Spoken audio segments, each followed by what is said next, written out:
Olá, vamos então hoje ver um movimento típico, o movimento retilíneo uniforme. Esse movimento, vocês sabem, é um modelo físico, isto é, ele não tem uma existência real.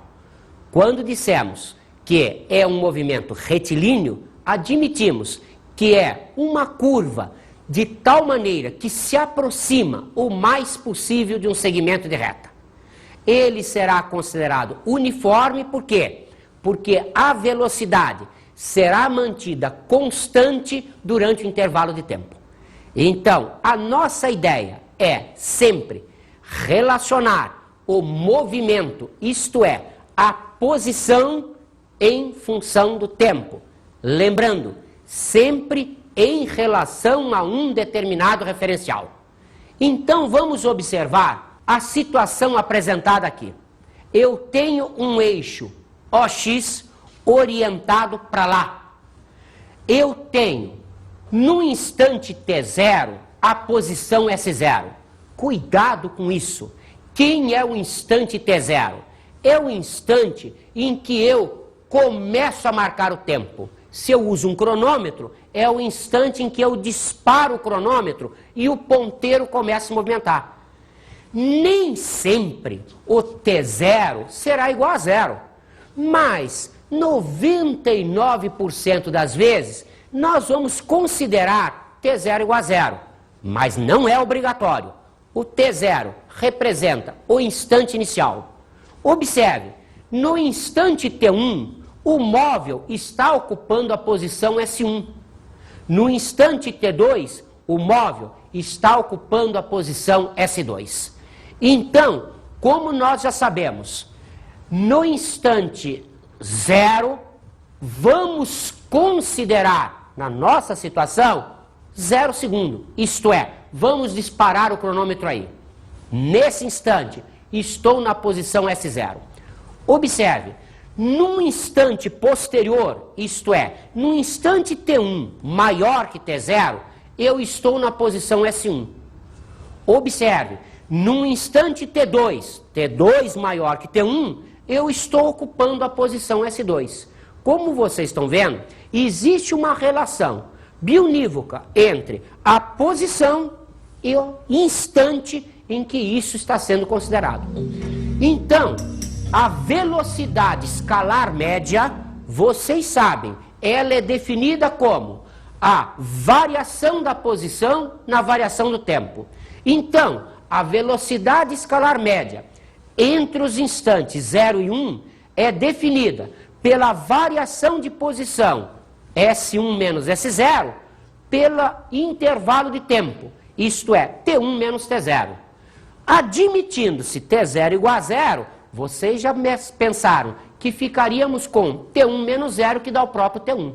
Mas sempre nós estamos definindo para um intervalo de tempo ΔT. Por quê? Porque é a velocidade média. Observe. Então, essa velocidade média, admitido o movimento uniforme, ela é constante. Se ela é constante, eu posso considerar que ela é numericamente igual à velocidade instantânea. Como vocês estão vendo agora, não colocamos mais a marca de velocidade média. Por quê? Porque para esse movimento existe coincidência entre a velocidade escalar média e a velocidade instantânea. Notaram também que eu coloquei só sobre T1. Por que isso? Porque estou admitindo, nesta situação, que o meu T0 é igual a zero. Observe que esta equação, então, pode ser escrita S1 menos S0, VT1, ou S1 igual S0 mais VT1. Essa equação, então, é a equação básica desse movimento. Observe, representa a relação que uma posição qualquer tem em função do tempo e da posição inicial. Observe que se eu faço uma situação de equação horária, eu vou generalizar isso daí. O que significa isso? Quer dizer que se para o S2 acontece a mesma coisa, eu posso escrever que para qualquer posição dado um tempo qualquer t, que é um instante, eu vou ter a posição nesse instante, será a posição inicial, isto é, a posição que ocupava no instante zero, mais a velocidade vezes o tempo, isto é, o instante em que isso está acontecendo. Observe então, esta equação é uma equação de primeiro grau. O que significa isso? Que a representação gráfica disso será sempre uma reta. Ah, essa parte eu entendi.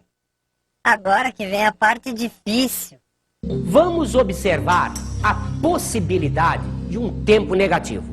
Cuidado, fisicamente isso existe.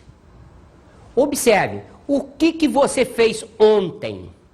O que você estava fazendo 2 horas atrás? O que significa isso? Que se eu estipular que o agora é o instante t0, 2 horas atrás é um tempo negativo em relação a esse. Cuidado, é um instante de tempo. Então, é possível que a gente tenha um instante maior ou menor que zero. Não há nenhum problema fisicamente quanto a isso. Observe que como eu tenho T1 ou T2, eu posso ter sempre um ΔT, esse sim, obrigatoriamente positivo. Por quê? Quer tenha T1 positivo ou negativo, a diferença, isto é, o intervalo de tempo ΔT, ele será sempre obrigatoriamente positivo. Isto é, eu não posso sair daqui hoje e chegar ontem. Mas eu posso, a partir desse instante admitido zero, pensar 2 horas antes, que seria um instante negativo, 2 horas depois, que seria um instante positivo. Como nós definimos a velocidade escalar média sendo o ΔS pelo ΔT, isto é, a variação de posição pela variação de tempo, o que nós vamos ter aqui? Como o ΔT é sempre positivo, o sinal de ΔS, positivo ou negativo, vai me dar o sinal da velocidade escalar média. Então, observe, se a velocidade escalar média, no nosso caso de movimento uniforme, está sendo representado pela velocidade instantânea, ele será posição final menos posição inicial sobre ΔT. Admitido o denominador sempre positivo, o sinal da fração será dado pelo sinal do numerador. Isto é, se a posição final for maior que a posição inicial em módulo, obrigatoriamente a velocidade será positiva. Se ela for menor do que a posição inicial, eu terei então uma velocidade negativa. Observe que isso me define então o movimento como progressivo ou então numa situação tal que a velocidade seja positiva, eu posso também considerar a situação de um movimento retrógrado, isto é, onde a velocidade é negativa.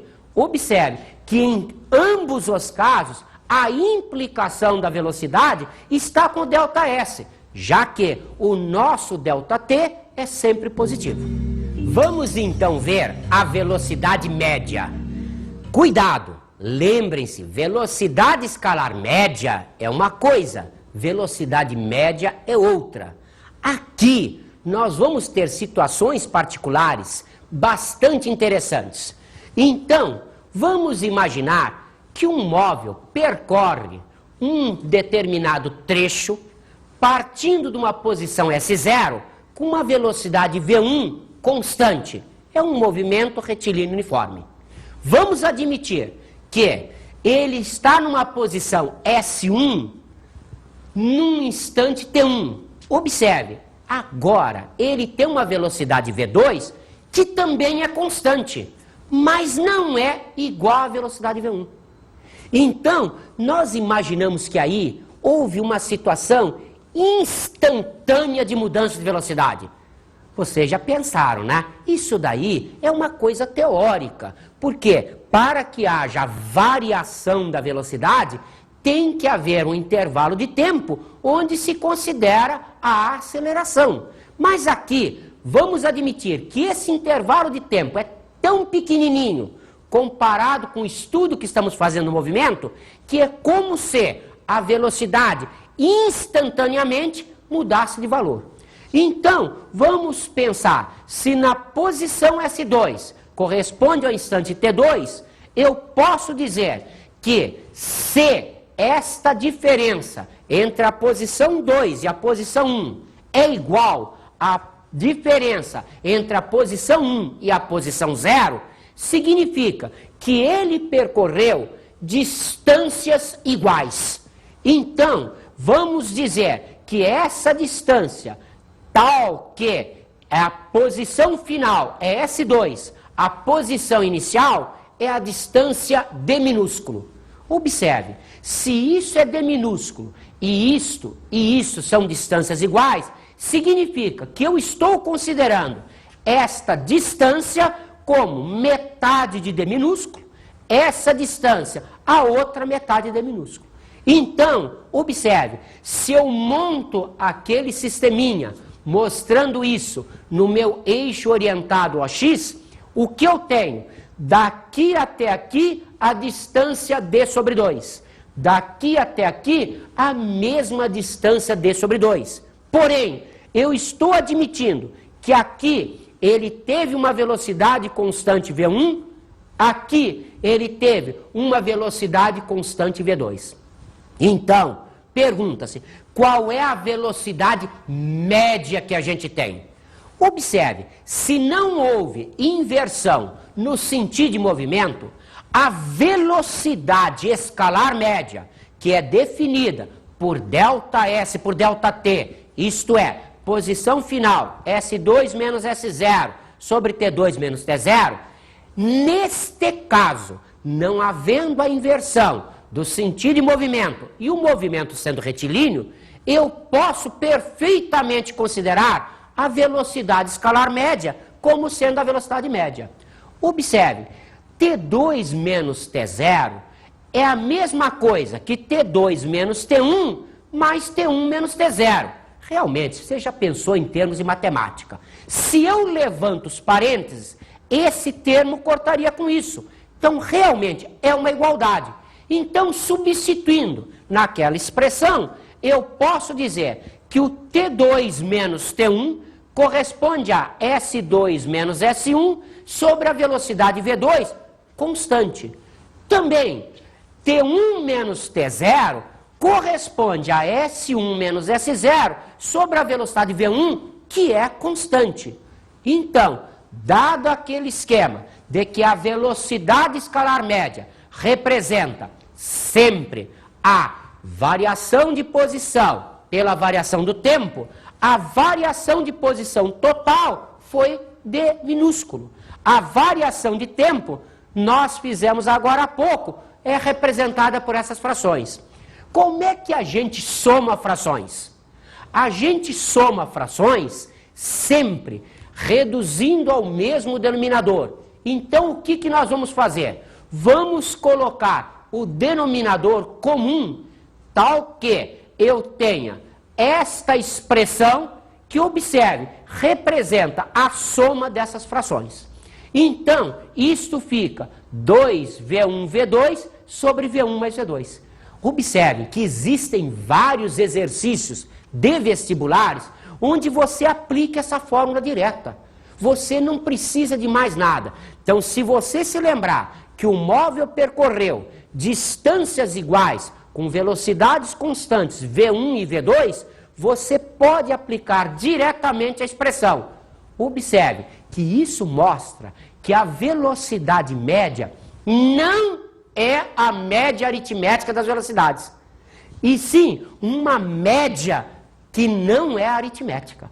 Observe que essa expressão, então, me permite, dadas duas velocidades constantes em trechos iguais, calcular a velocidade média. Também existe a possibilidade de eu ter não dois trechos iguais, mas vários trechos iguais. todos eles percorridos com velocidades constantes. Aí, nós não vamos gastar todo o nosso tempo aqui demonstrando, mas como foi demonstrado anteriormente, você pode ver que esta velocidade média será sempre calculada assim, onde n é o número de trechos que você tem. Então, se forem 3 trechos, cada um com a velocidade constante, V1, V2, V3, você substitui o n por 3 e usa as 3 velocidades. Nós generalizamos aqui para uma situação enésima. Vamos então ver alguns exemplos em gráficos. Existem vários gráficos para a gente ver. Vamos ver primeiro o gráfico para um movimento progressivo. O que nós sabemos? A velocidade, ela é positiva. Então, observe o que nós temos. Como é a equação de primeiro grau, o gráfico será uma reta. Lembrem-se, se eu tenho aqui o gráfico do movimento representando a reta, a tangente do ângulo alfa corresponde à velocidade. Vocês lembram-se que sempre a velocidade escalar média num gráfico ST corresponde à tangente? Observem, como aqui essa velocidade é constante, a velocidade média corresponde à velocidade instantânea. Então, no movimento progressivo, o que eu tenho? A tangente de alfa corresponde à velocidade instantânea, ou a média, que é positiva. Olha a matemática aí para a gente se lembrar. Realmente, esse ângulo é um ângulo de primeiro quadrante. Se o ângulo é de primeiro quadrante, como em qualquer situação de função trigonométrica, o primeiro quadrante dá sempre valor positivo, a tangente é positiva. Então, realmente, essa tangente é de primeiro quadrante, é positiva, representa a velocidade, que é positiva. Observem agora o que acontece se a gente pegar o gráfico de um movimento retrógrado. Continua sendo a expressão de primeiro grau. Só que agora, montado o nosso gráfico, nós encontramos isso. O que quer dizer isso? Olha lá, a tangente do ângulo alfa corresponde à velocidade. Só que agora, como o movimento é retrógrado, a velocidade é negativa. Observe, o ângulo que eu tenho aqui agora é um ângulo de segundo quadrante. Se é um ângulo de segundo quadrante, a tangente é uma tangente negativa. Realmente, a matemática está aí para ajudar a gente. Esta velocidade é uma velocidade considerada negativa, o movimento é um movimento retrógrado. Vamos então observar agora o gráfico, não da posição em função do tempo, mas sim da velocidade em função do tempo. Então vamos ver o que acontece se eu colocar no eixo X o instante e se eu colocar no eixo Y a velocidade. Lembrem-se, a velocidade é constante nesse movimento. Então, o que aconteceu? Eu fiquei aqui com uma determinada área. Ora, nós já sabemos que esta área é obtida pelo produto deste lado por esse lado. Quem é o produto de uma velocidade por um tempo? Ora, a resposta é imediata. Representa ΔS. Então, realmente, esta área aqui me representa a variação de posição sofrida pelo móvel. Observe que esse é o gráfico da velocidade, mas nós podemos também fazer o gráfico da aceleração escalar média. O que nós sabemos desse movimento? Desse movimento, nós sabemos que a velocidade permanece constante. Ora, se a aceleração escalar média é definida como a variação da velocidade pelo tempo, isso implica o quê? Que sendo ΔV, V final menos V inicial, se eles forem iguais, ΔV igual a zero. Numerador da fração igual a zero, implica o valor da fração é nulo. Então, como vocês veem, a situação é tal que a aceleração é nula. Então, o que eu vou obter no gráfico? Uma reta que está exatamente em cima do eixo dos tempos. a aceleração nesse movimento tem que ser obrigatoriamente igual a zero. Vamos então experimentar isso nos exercícios? Então vamos começar pelo exercício número 1. O exercício número 1 me diz o seguinte: duas cidades A e B distam entre si 400 km. De A parte um móvel P rumo a B. De B parte outro móvel O rumo a A. Se P e O executam um movimento uniforme, velocidade constante, 30 e 50 km por hora, qual será a distância de A até o ponto de encontro de P e O em quilômetros?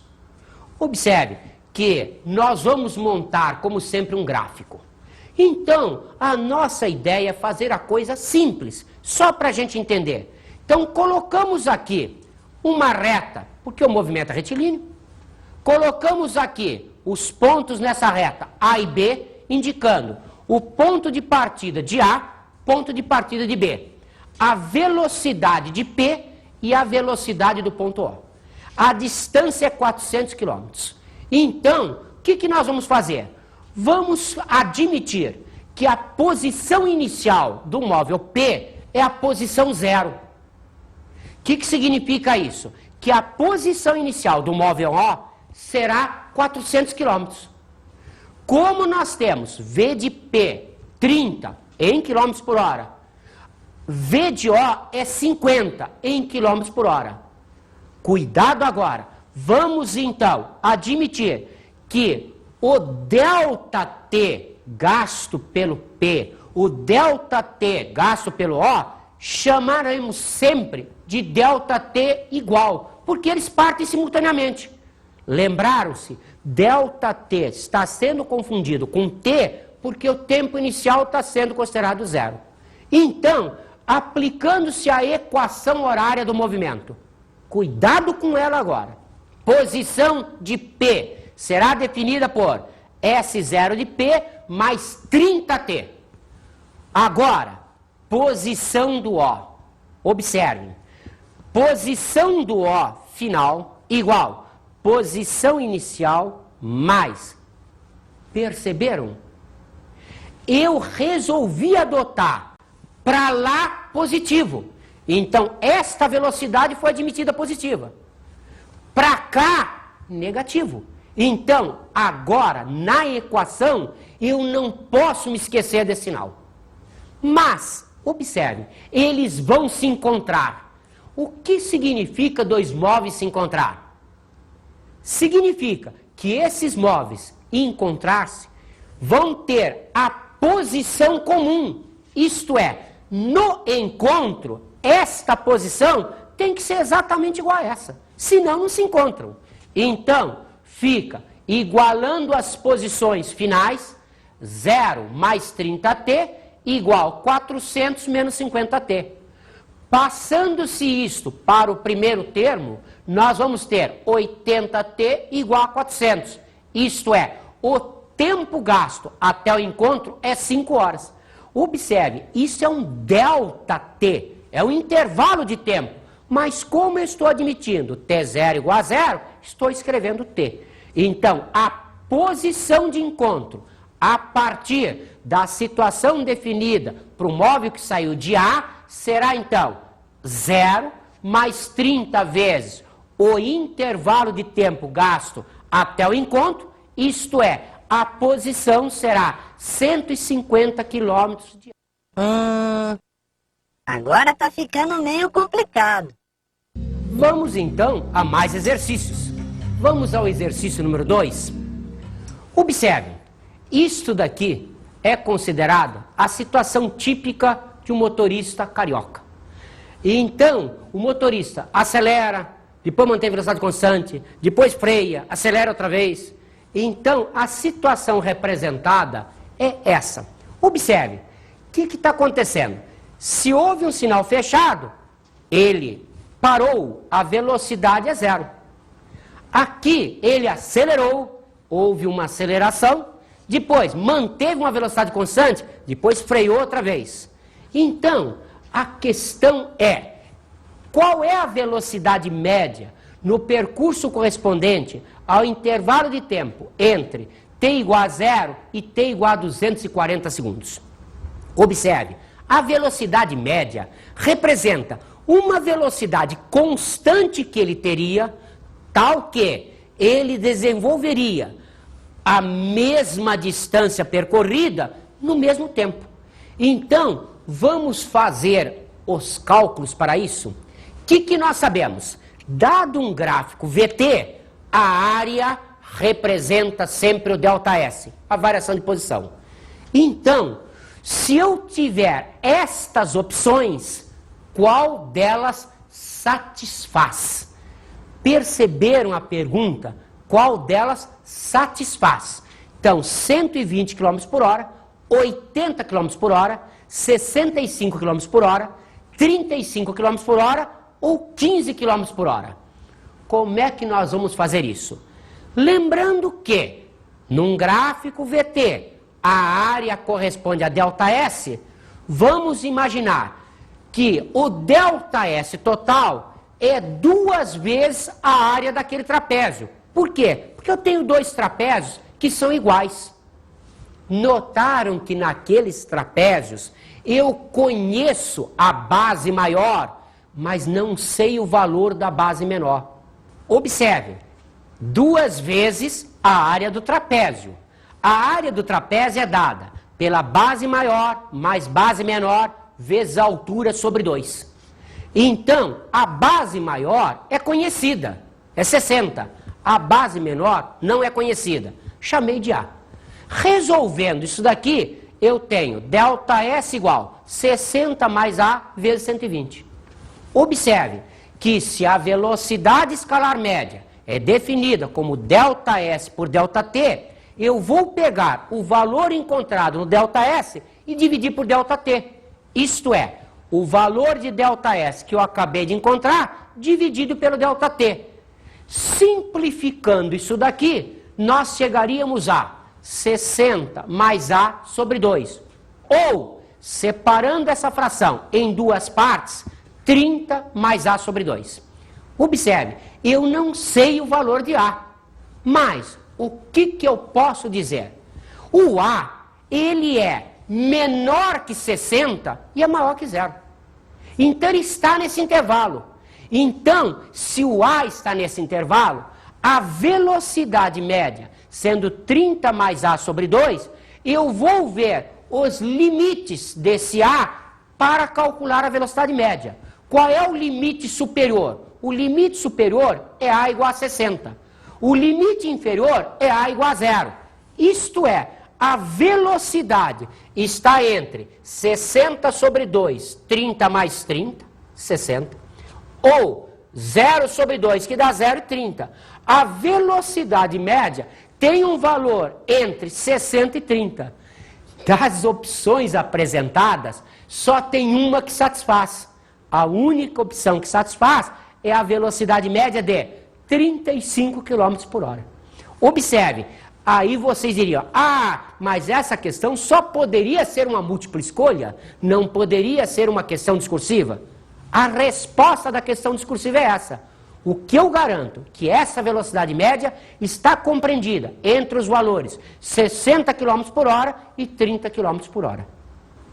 Observe, muitos de vocês devem estar pensando, pode-se misturar velocidade de quilômetros por hora com tempo em segundos? Observe, vamos deixar aquela equação que nós determinamos com as unidades. 60 e A estão em segundos. 120 está em quilômetros por hora. Mas observe, 240 também seriam segundos. Isto é, este segundo cortaria com esse segundo, sobraria apenas a unidade quilômetros por hora. Então, como vocês estão vendo, nem sempre eu sou obrigado a mudar as unidades. Numa situação desse tipo, não há nenhum problema em ter as unidades díspares. Por quê? Porque a situação vai ser tal que a unidade final será a mesma unidade que eu tinha para a velocidade instantânea. Vamos fazer então mais um exercício, o exercício 3. Observe, eu tenho um automóvel que move-se numa estrada conforme o gráfico VT da figura seguinte. A figura está aí. Observem mais uma vez, é um gráfico VT, que nós sabemos? Que a área representa ΔS. Então, o que nós podemos fazer? Dividir isso em 3 áreas para determinar a velocidade após essas 5 horas. Observe então, a nossa solução é só pelo gráfico. V vezes T corresponde a área e ΔS. Então, ΔS total será a soma das 3 áreas daqueles retângulos. Isto é, 30 vezes 1, a área do primeiro retângulo, 90 vezes 2, a área do segundo retângulo, 60 vezes 2, a área do terceiro retângulo. Somando isso, vamos achar o ΔS total, 330. Ou, como a velocidade escalar média é ΔS por ΔT, vamos fazer 330 pelo ΔT de 5, achando velocidade escalar média, 66 km por hora.